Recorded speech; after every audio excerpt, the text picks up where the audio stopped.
আসসালামু আলাইকুম সবাইকে।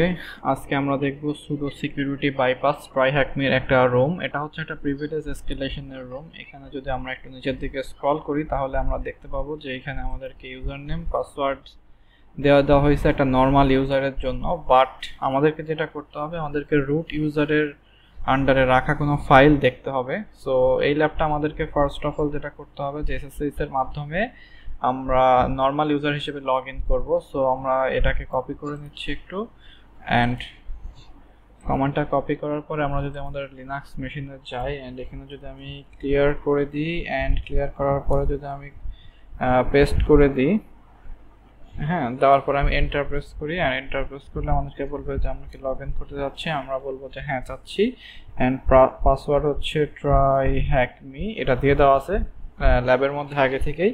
অ্যান্ড আমি যদি এখানে দিই হু এম আই, তাহলে আমরা দেখতে পাবো কি যে আমরা হচ্ছে ট্রাই হ্যাক মি।